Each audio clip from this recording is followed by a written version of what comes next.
revolution that will define the future of the world. And the technology around social media, coupled with big data, and that's why data has become a critical feature in development discussions around the world. Artificial intelligence, which is making big inroads in terms of shaping the way we do our things in the future, and the Internet of Things that wants to connect technological applications to provide integrated solutions to the problems of the world. Mr. Chairman, Kenya has made a lot of inroads, as I have said, in social media, including TikTok, adopting technology for social, commercial, and other reasons. And among the social media platforms which have provided an ubiquitous connectivity is TikTok. And what these social media platforms have done and avenues of communicating is that they have dissolved the traditional way of communication. And that's why around the world, print media, electronic media is in severe distress, commercially speaking, because the social media platforms have hived off a huge portion of the space that was being utilized by print media, that is newspapers, and communication through electronic media, television, and a bit of radio. And many media houses are trying to interface the way they've been communicating now and bringing in digital and media products. Otherwise, in a short while, that space will not be available. And the earlier those who are in that industry realize that reality, the better. I don't see the newspaper space, the television space as an avenue of public communications having a very long future in the world. So our traditional way of communications has changed. Before, people read a newspaper because today's proceedings of your committee, Chair, will be reported in our newspapers tomorrow, ordinarily, traditionally. But what the newspapers have done now is to try and have something in the middle. They have online stories which they can file later today.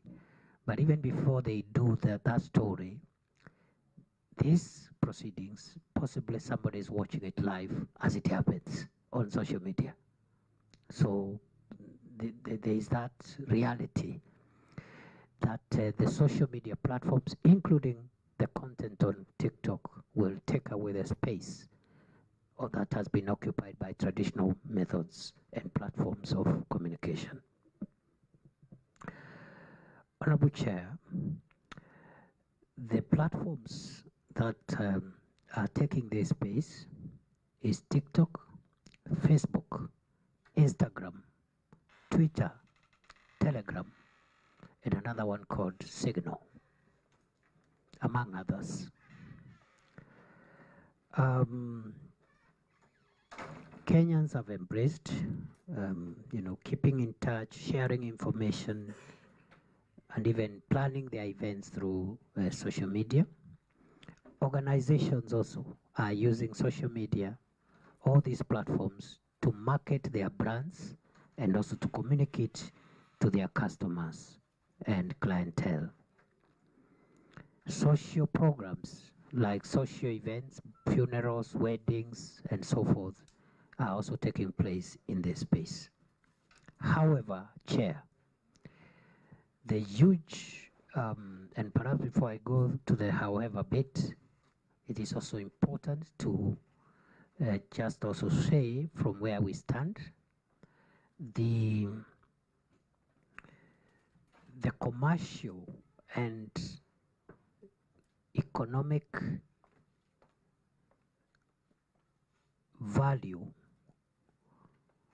presented by social media platforms, including TikTok, is immeasurable. It is huge, expansive, and transformative.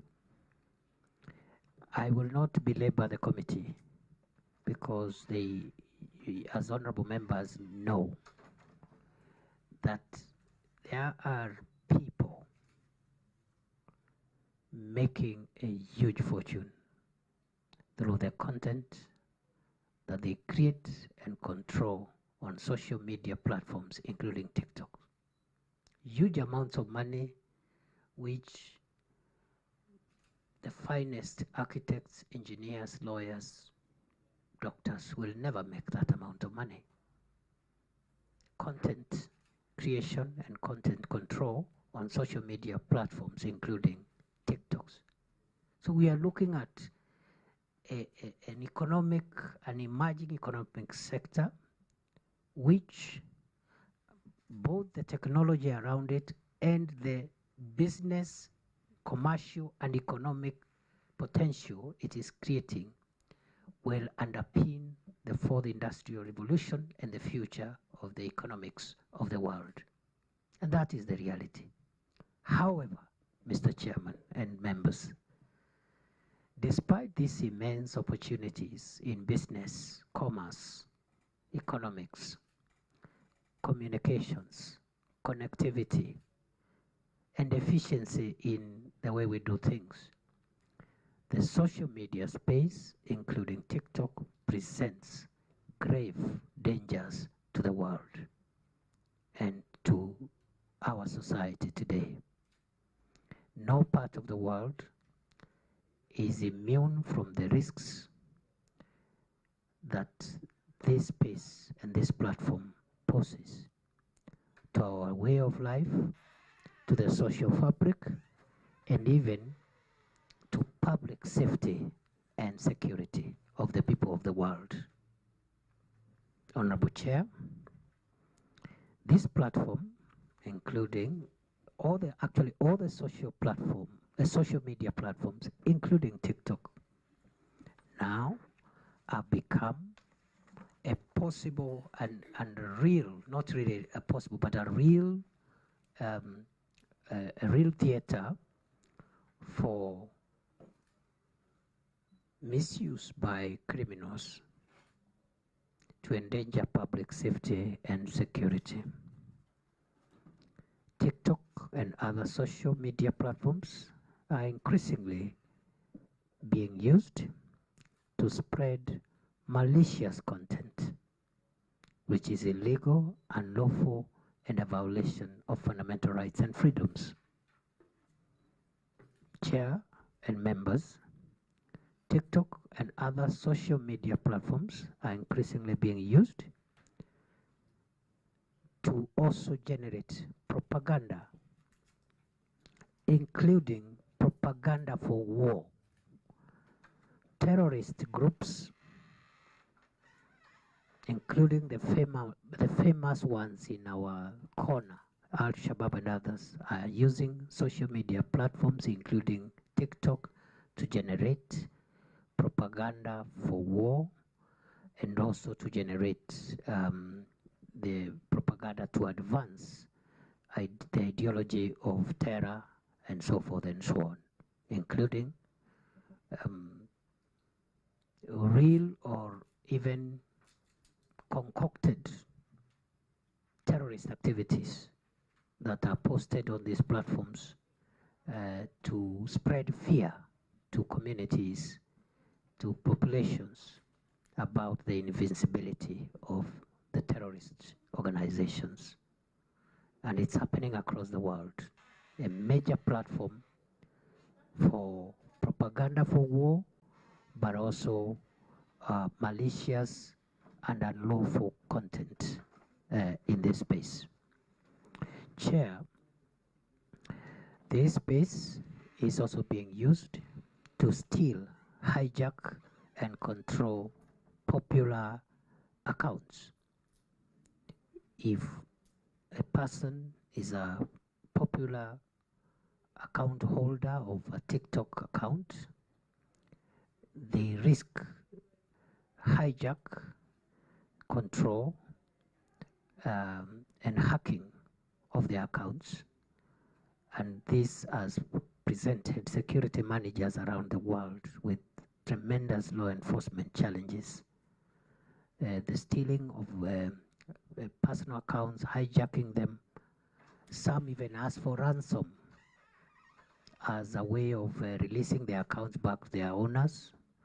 This hijacking and stealing of accounts also has embarrassed public officials, celebrities, high-profile individuals, including business people and high net worth individuals. This space of social media, including the TikTok space, is also being used to dupe the people of Kenya and the people of the world into fake and unlawful commercial transactions, including luring the people of Kenya and the people of the world to fake foreign exchange, trade, business opportunities, fake job recruitment programs that end up conning members of the public in Kenya and across the world. The biggest challenge, however, is on the violation of the privacy and dignity of the people of Kenya through the use of this space to generate offensive sexual content, including spreading pornographic material and also exposing children to pornographic content and unlawful, inappropriate sexual content. This TikTok space and other social media spaces and platforms have been used to post intimate images, especially through the live feature. The live feature of TikTok is being used as a platform of circulating offensive, intimate images, some of it maliciously posted there, some of it deliberately posted there, and this has exposed especially our children into early exposure to destructive content in the pornographic and sexual space. These risks, as I have enumerated them, Chair and members, pose severe distress in our society. The risks pose severe social distress to users of TikTok.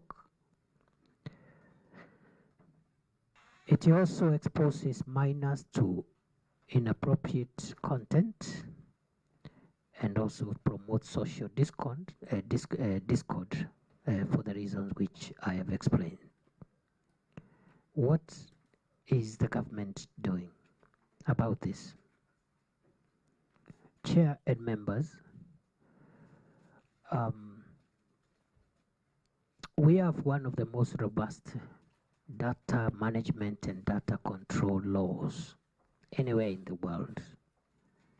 And if anybody doubted the modernity and the sophistication of our legal regime, they will see how, for example, we reacted to the WorldCoin matter, and therefore what we need to do besides the proposed adjustments of the existing law is actually to enforce the existing law. If it is well enforced, we have a very robust legal system. And therefore, the current law, which is the Data Protection Act of 2019, as supplemented by the Data Protection Regulations, require data controllers and data processors, including now TikTok, because TikTok falls in the category of data controllers and data processors. They are required under the laws of our country to comply with various compliance obligations under the Data Protection Act and the Data Protection Regulations. The compliance requirements include implementing data protection deliberately. And this includes implementing the data protection principles in an effective manner, integrating and implementing appropriate technical and organizational measures to protect personal data and register, and they are also required to register as data controllers or data processors with the Office of the Data Protection Commissioner. We as government also, through the Office of the Data Protection Commissioner, have contacted TikTok. The government of Kenya is in contact with TikTok, and we have raised concerns relating to the way TikTok is processing their data related activities. In particular, the government of Kenya has requested from the owners and operators of TikTok to provide to us the levels of compliance with our laws, namely the Data Protection Act and the Data Protection Regulations. We have also asked them to explain to us the measures that they are taking or they intend to take to ensure the privacy of individuals is respected in accordance with the laws of our country. At the moment, we are not satisfied that there is compliance. We are waiting for the explanation from TikTok. We as government have also requested or required TikTok to demonstrate to us their compliance with the requirements of all the laws of Kenya relating to data protection. We have also required them to provide details of the effectiveness of age and verification and content filtering processes. If at all they have any age verification and content filtering procedures as they run that platform. We have also asked them, Chair and members, to tell us what they are doing to implement Kenya-specific supplemental terms in the privacy policy, considering the provisions of our laws. In other words, we have asked them how they are customizing their data processing in the TikTok platform to comply with the law of our country. The government has also required TikTok to demonstrate full compliance, and it's only after that demonstration that we'll also require them to register with the Office of Data Commissioner of the Republic of Kenya as data controllers and data processors going forward. Thank you, Honorable Chair and members. Thank you, Chair. Before I give a round of questions. We have a member who just walked in. Maybe you can introduce yourself.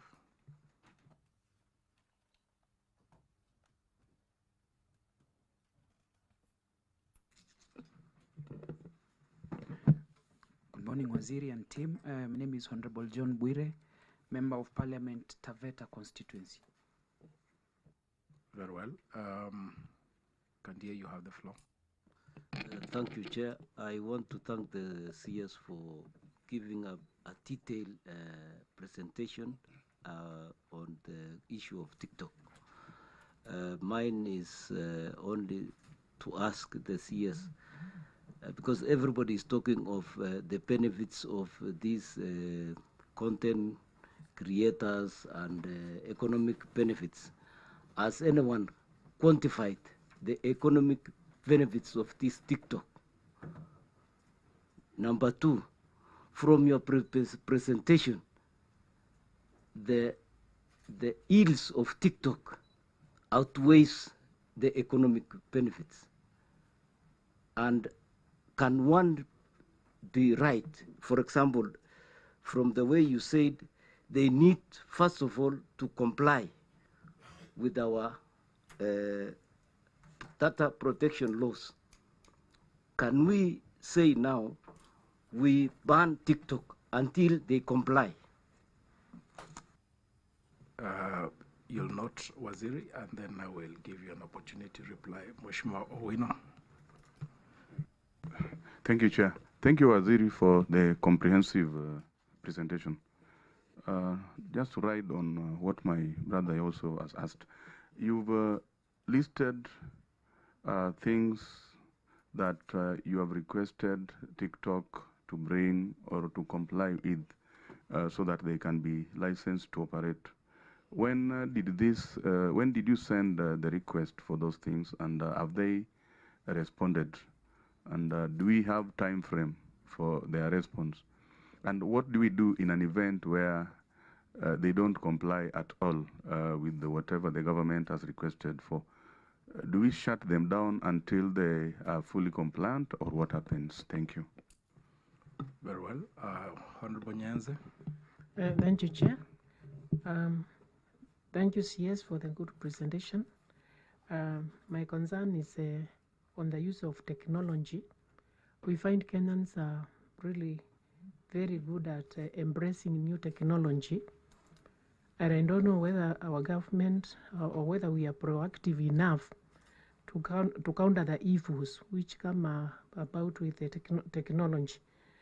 In this case, I'm talking about the countries of origin for these technologies, especially when we talk of TikTok and World Coin.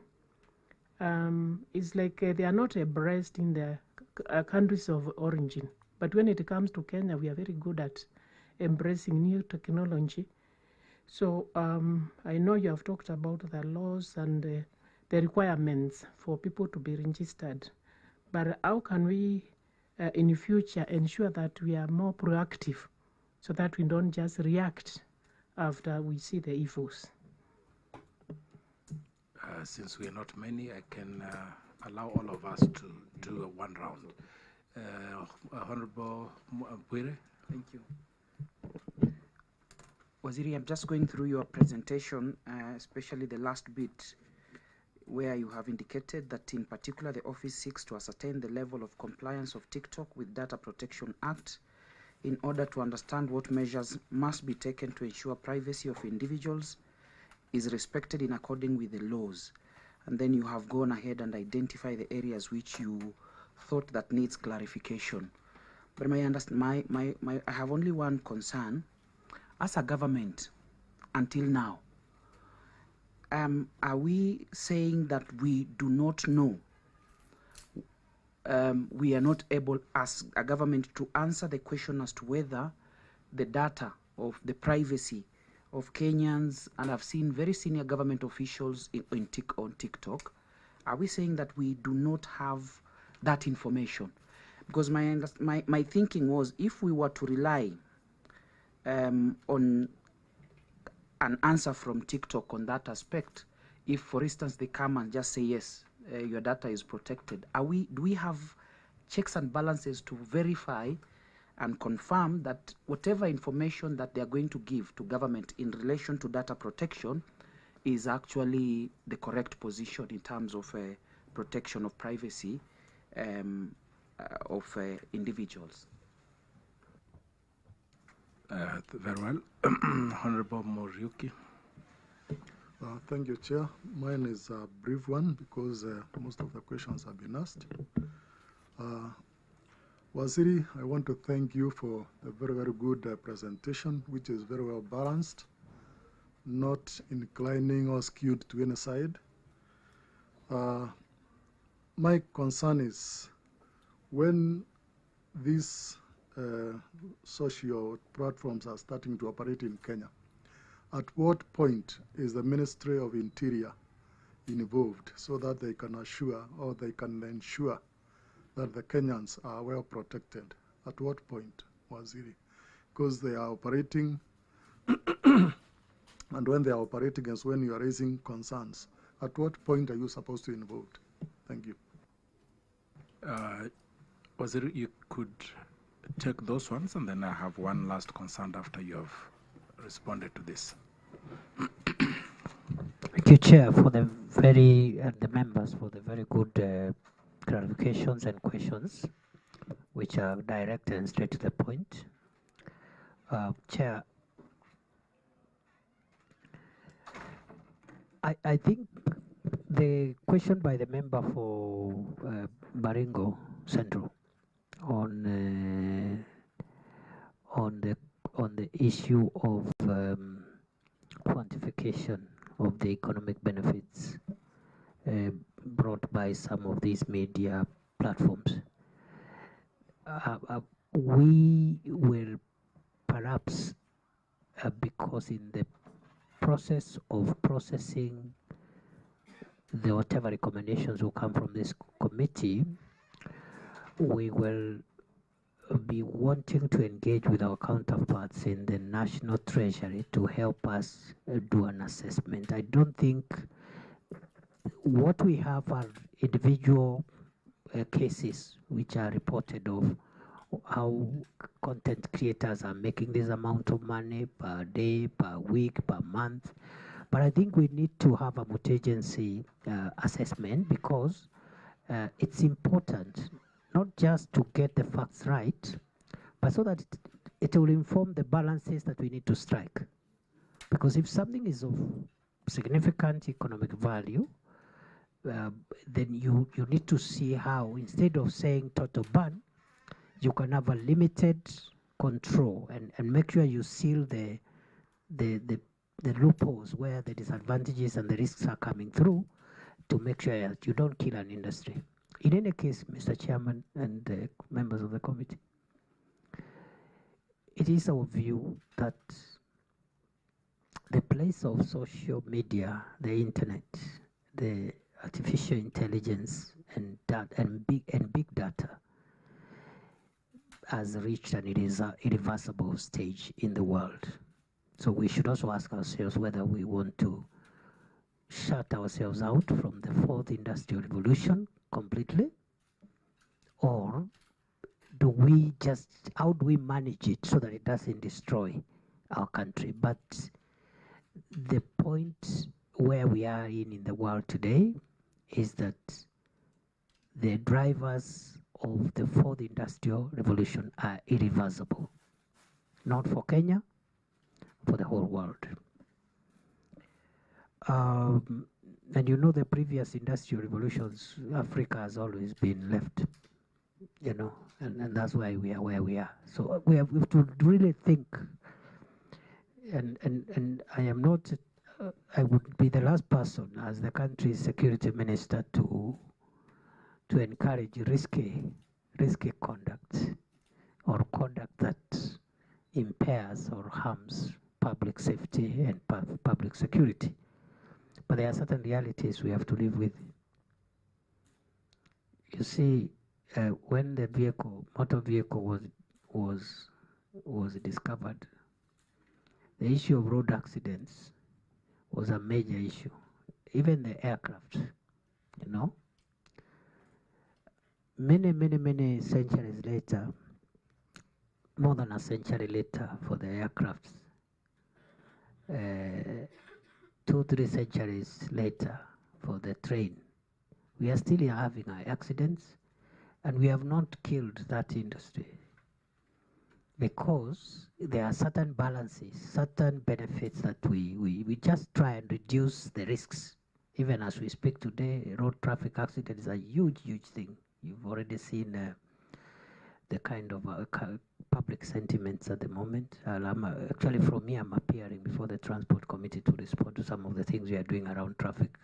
So even as we think about what this petitioner is asking for, we must contextualize. So I agree that there is need for us so that we work with facts to quantify, and we'll work with other agencies and coordinate a process where we have some figures, and it's not a difficult thing to do because it's just economic projections, estimates, and what have you, between us, the planning ministry, the National Treasury, the tax people, and other relevant agencies, the IT people. We can be able to, and also the creative industry. There's a department, a directorate in the sports ministry which deals with the creative economy. Between us, we can have a fair projection of what this sector presents in terms of the actual current contribution to our GDP and also the years to come.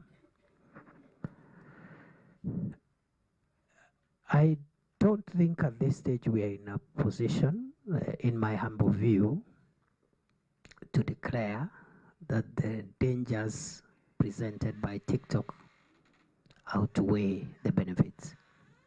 It's a bit premature. I am inclined to be persuaded once we have a bit of factual and evidence-based policy positions developed. And this is what we should be doing. And between the executive and the legislature, I think we should work out a program where we have a policy that is evidence-based to help us assess whether the risks are greater or they are more prominent than the benefits, or vice versa. Number 3, do we ban TikTok until they comply? Again, for the reasons I have said in the first 2 questions, it will be premature. And what we are doing right now, that engagement is a procedural requirement of the current law. You don't just wake up and say, okay, we think this is happening, and then you. So it's an engagement because we have also been seized of this matter. Even outside this petition, we've been seized of this matter. And I think the letter from the data commissioner, I can't confirm the timeline, but the act also provides for timeline, and also the constitution, because this is whatever measures the country will take is administrative action. If you look at Article 47, it says you must have a procedural, there's a procedure of arriving at an administrative action, including listening to the people who are likely to be affected by that action, giving them an opportunity to be heard. And it doesn't matter the merit of their case. Even if their case is weak, they must be allowed to present the weak case. And when I was in law school, we used to be taught by our teachers that the right to be heard is an undeniable right. Even if somebody has nothing to say, they must be given an opportunity to say the nothing before action is taken. So we have a time frame. I can't remember the number of days they have been asked to. Then the 4th issue was what happens if they don't comply. We take action, period. And I mean, it's not rocket science. We'll do it very fast. We did with WorldCoin and other people. We'll do what we must do if they don't comply. In fact, it's not a request. It's a, I didn't use the word request. I said we have required them. It's not a request. You don't enforce the law through requests. You enforce the law through demands, directives, orders, and requirements. Then finally, I think two small other, not small, but two other additional things. I am not sure whether my sister, the honorable member for Kithure West, the Honorable Nyenze, I humbly disagree that we embrace technologies more than the countries of origin. Maybe some of the more advanced countries, and that is a discussion we should have as a country, there are some well-to-do countries who are very slow in embracing new technologies, and that they are doing well. For various reasons, they are also doing well. So we should not attach embracing technology to our prosperity, because there are countries who are still prosperous, but they have been very careful in embracing new technologies. But there are also very successful countries who have embraced technology big time. So I think that's what I think around that. But I hear you that as a country we must, because of the serious public security, public safety, public health, and the social interests posed by some of these technological applications, we must apply the precautionary principle and always be cautious before having a widespread application that is risky to our members of the public. Is the government saying we don't know whether or not there is compliance, whether or not the controls are there? We have an idea. As security managers, we have an idea what the risks are, but as I said, procedure demands that the person affected by administrative action be given an opportunity to explain themselves, whether they have merit or no merit. Let them say what they want to say. We will triangulate that answer with the information we have before we take action. We will still verify what they say. In other words, we are not going to depend on the responses they give us. We will have to verify it, triangulate it, and independently we have a way of ascertaining what they are telling us, if it is true or not. Finally, I was asked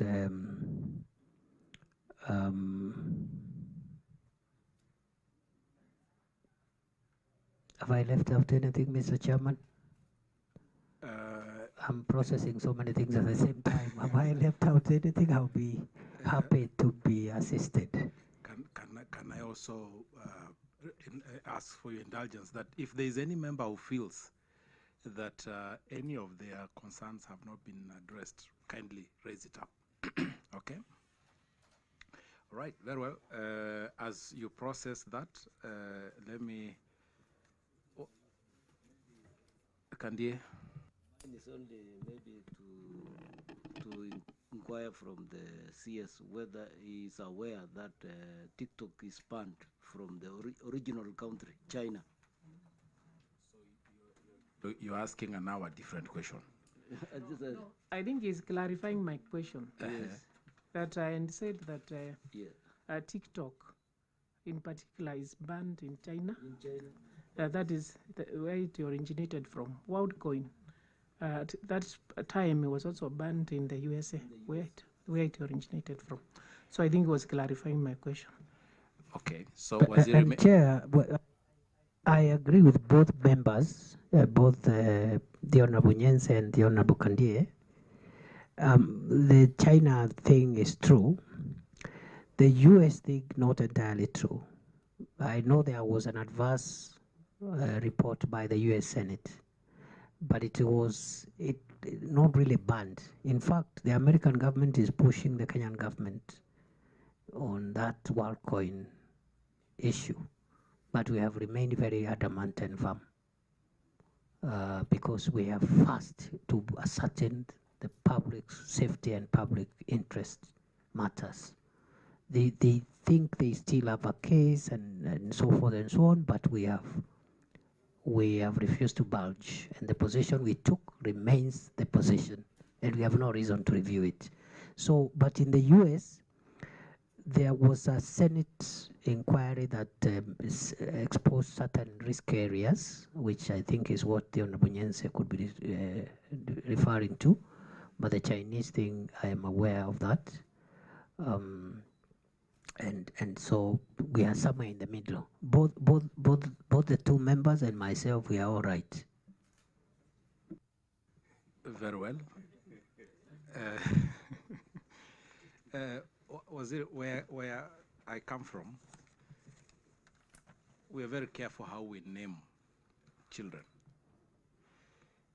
You know, this Chinese company, TikTok, the owners of TikTok, they are called ByteDance. You know, that in itself tells you there's something to be worried about. Maybe one needs to check more. Waziri, there's something about Chinese that every person, every country in the world wants to be careful about. And this is all about security. The Chinese are very fast in everything that they do. I think they have, if people are fair, we can say they have really overtaken even the US and other big economies. Yet the Chinese laws have compelled this company to submit data before any processing, before it goes anywhere out there. In fact, these ByteDance people, they have challenges operating in China because of the rules that are there. The concerns of this country, and as I said, many other countries, is about their security, national security concerns over potential access to data by this Chinese company. I am not saying that Kenya doesn't have any serious data that we want to protect, but I think we do. And in the process of doing that, and I think that is why the US is very particular about this, and other countries also. So, Chair, Waziri, sorry, the petitioner has raised many concerns, and specifically around this area. Through engagement of TikTok in Kenya, and we know that everyone, almost everyone, is in this TikTok, one way or another. People who hold critical government information in their phones, could it pose a danger? And if it could, what then are we doing about that? Because that is the genesis around it. That if we have a senior government officer, for example, who is in TikTok, or their children are in TikTok, and they're innocently engaging with this TikTok, as I said, they're called ByteDance. They dance away with our information. The US, with the 52 nations, are they? There are 52 states. 34 of them have prohibited their senior government officers from using this app on government devices. I don't know what we are doing about this ourselves. I don't know if we have, do we have a policy? Is our government requiring? And I'm very careful. I've now learned today that there's a difference between requiring and requesting. Has our government requested? No, required.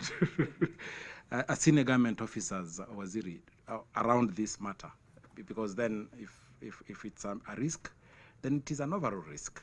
Thank you.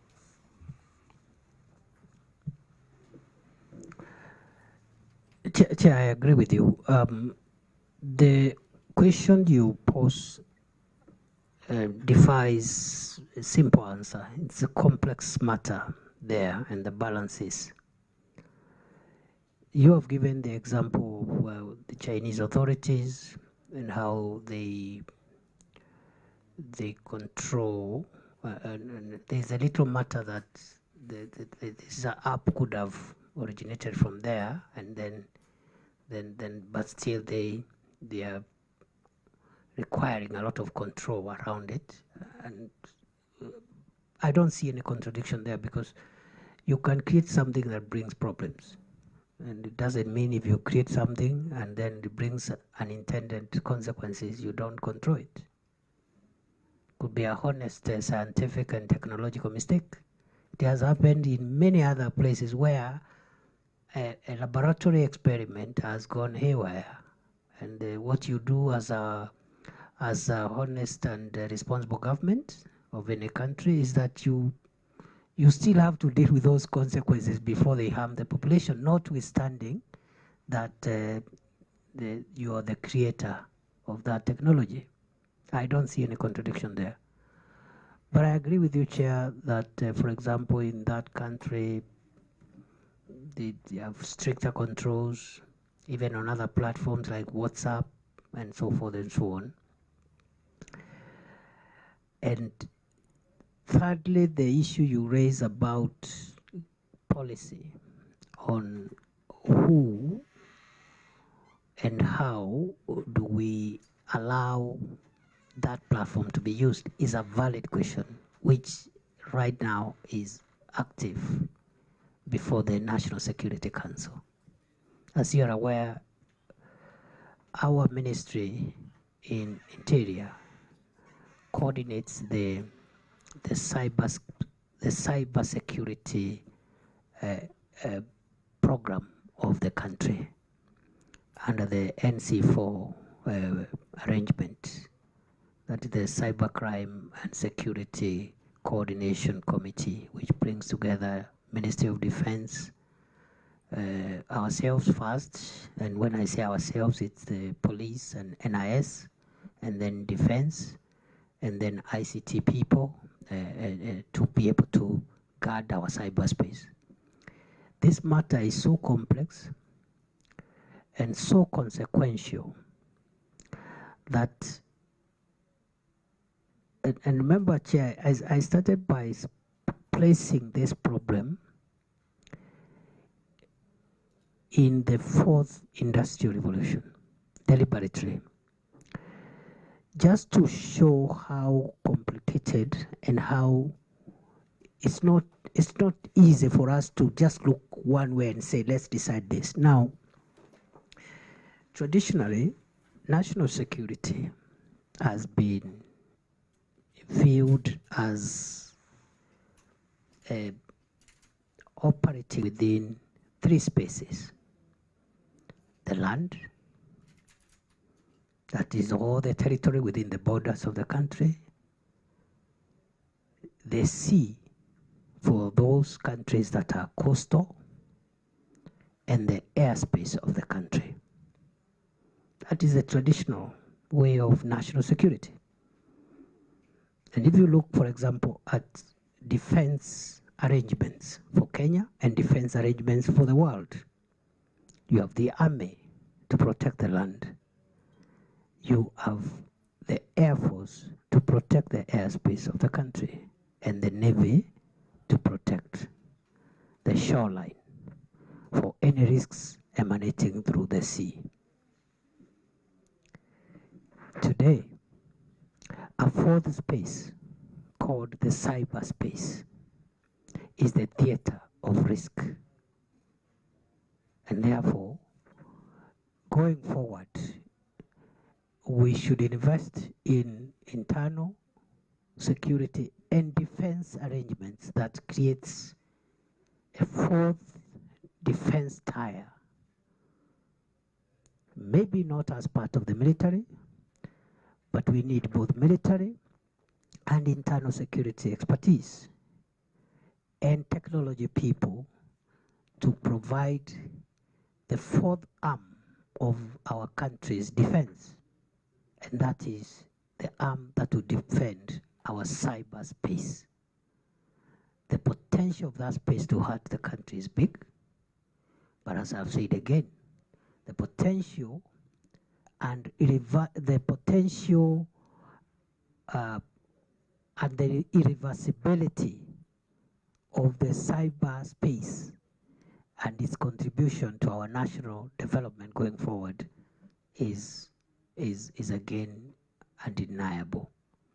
So as you process this petition, I want to invite you with a lot of humility, not only to look at the quick fixes of what we need to do and seal whatever loopholes exist at the moment, but have a long-term, comprehensive, and wholesome look at things and help the country beyond banning or not banning TikTok, so that we have a cyber security solution, because the threat is real and big, the opportunities, potential, and irreversibility is also real big.